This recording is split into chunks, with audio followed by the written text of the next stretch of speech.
आदि शंकराचार्य जयंती महोत्सव। अद्वैत के प्रणेता भगवान श्री आदि शंकराचार्य जयंती महोत्सव का आयोजन 12 मई 2024 को NDMC कन्वेंशन सभागार, जंतर मंतर, संसद मार्ग, नई दिल्ली में होने के संदर्भ में परम पूज्य आनंद पीठाधीश्वर आचार्य महामंडलेश्वर श्री श्री 1008 स्वामी बालकानंद गिरी जी महाराज की अध्यक्षता में कार्यक्रम संपादन पर चर्चा हुई।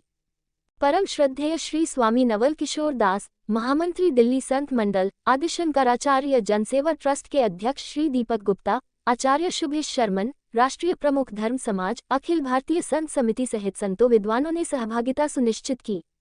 मीडियाकर्मी बंधुओं के माध्यम से सभी तक आदि शंकराचार्य भगवान का संदेश प्रसारित हो, इस पर भी चर्चा कर सुनिश्चित किया गया। कार्यक्रम में देश के विभिन्न प्रांतों से पूजनीय संतों व विद्वानों के उपस्थित होने की संभावना के चलते उनके लिए व्यवस्था हेतु समिति के गठन की चर्चा की गई। 12 तारीख को पूज्य शंकराचार्य जी की प्राकट्य दिवस की जयंती है। आप ऐसे मान लें कि पूरे विश्व के अंदर जिस समय भगवान शंकर ने अपना प्राकट्य प्रारंभ किया, अवतरण लिया, जिसको सामान्य भाषा में कहते हैं, उस अवतरण दिवस की शुभकामनाएं सब तक पहुँचे, उसकी जयंती का एक कार्यक्रम सुबेश जी ने और दीपक जी ने विश्व हिंदू परिषद और संत समिति और हरिधाम के माध्यम से एक इतना बड़ा कार्यक्रम आयोजित किया है, जिससे सनातन धर्म की संस्कृति जन जन तक जाए। गुरुजी, जो युवा पीढ़ी है वो आज का सनातन धर्म से पीछे जा रही है, उसके लिए क्या संदेश मन से दिया जाएगा? जी, आप ये समझ लें कि आज से मैं मीडिया वालों से प्रार्थना करूंगा कि वो ये तो कहे नहीं कि युवा पीढ़ी पीछे जा रही है। अभी तो युवा पीढ़ी आगे आ रही है। एक दशक पहले था कि पीछे जा रही थी, अब एक दशक के अंदर माननीय प्रधानमंत्री जी ने ऐसा सबके ब्रेन के अंदर सनातन धर्म के संस्कारों को उत्पन्न किया है कि अब तो युवा पीढ़ी ज़्यादा नज़र आ रही है सनातन धर्म। प्रधानमंत्री नरेंद्र मोदी जी के लिए क्या कहना चाहेंगे? जो कोई संसद भवन का जब उद्घाटन किया तो सबसे पहले संतों को वहाँ लेके आए, उनके लिए क्या संदेश? मैं ये कहना चाहूँगा, देखिए, माननीय प्रधानमंत्री श्री नरेंद्र भाई मोदी जी हमारे देश के ऐसे प्रधानमंत्री हैं जो पूर्णतः सनातनी हैं।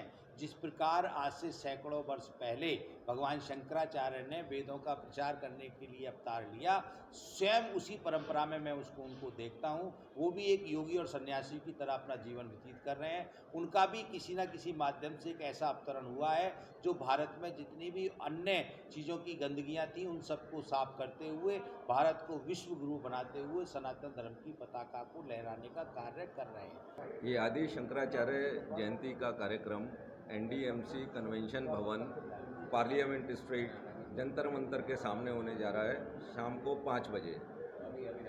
और हमने वहाँ पर भगवान आदि शंकराचार्य के स्तोत्र का गायन भी रखा है और उसके बाद में विभिन्न क्षेत्रों से आए हुए विद्वान और साधु संत आदि शंकराचार्य के विषय में अपने विचार रखेंगे। 12 मई को ये कार्यक्रम, वैशाख शुक्ल पंचमी जो आदि शंकराचार्य की जन्मतिथि है, उस दिन हमने विशेष रूप से रखा है।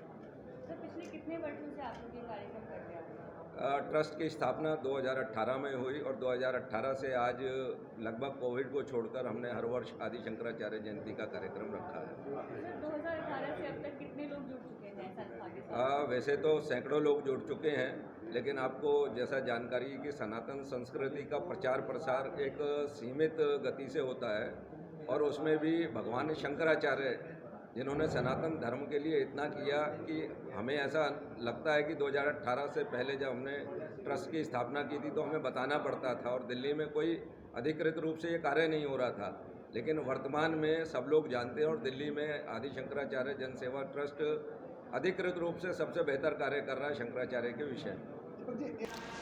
12 तारीख को भगवान शंकराचार्य जी का पावन जयंती महोत्सव है। जिस समय सनातन परंपरा को अनेक प्रकार का पाखंड बता करके खंडन और मंडन किया जा रहा था, एक परंपरा के द्वारा सनातन को सर्वस्व नष्ट करने का दुष्प्रयास किया जा रहा था, उसमें स्वयं भगवान शंकर ने ही आचार्य शंकर के रूप में प्रकट होकर के वैदिक जो सनातन धर्म है उसका संरक्षण संवर्धन किया और पूरे भारत में एक सिद्धांत दिया कि आप सनातन परंपरा के किसी कुल खानदान में पैदा हुए हो, आप सनातनी हो, आपको ब्रह्ममय होने का पूरा अधिकार है, आपको हमसे सोम की यात्रा पूर्ण करने का स्वतंत्र अधिकार रखते हैं। ऐसा हमारे आचार्य ने गांव-गांव जाकर डगर-डगर जाकर के सामान्य व्यक्ति को भी, या उसमें जो प्रकुंड विद्वान थे, जो कहीं न कहीं अपनी विद्वता के आवाद्य में संकुचित हो गए थे, ऐसे सब लोगों को सनातन परंपरा के संरक्षण संवर्धन की प्रेरणा प्रदान की और सनातन को एक नई दिशा प्रदान की है। ऐसे भगवान शंकराचार्य जी का पावन प्रागट्य उत्सव है, उसमें हम सब लोग बड़े आनंद के साथ, उत्साह के साथ, हर व्यक्ति को उसमें सम्मिलित होकर के भगवान शंकराचार्य का जो ब्रह्म तत्व है उसके प्रसाद के रूप में आत्मसात करना है। क्योंकि बिना ब्रह्म तत्व को आत्मसात किए, बिना उस तत्व को जाने मनुष्य जीवन की जो यात्रा है वो पूर्ण नहीं हो सकती।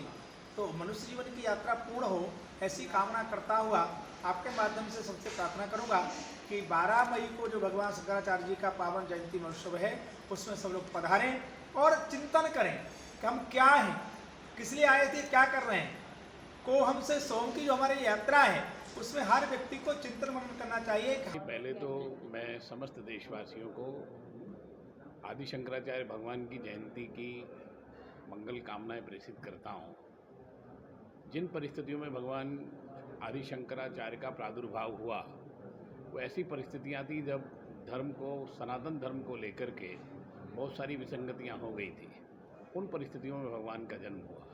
लेकिन आदि शंकराचार्य भगवान ने जो हमारे अखाड़ों की परंपरा थी, जो आज हम देश में जितनी नागा साधुओं से लेकर के संन्यास की परंपरा की जितने हम महापुरुषों को देखते हैं, ये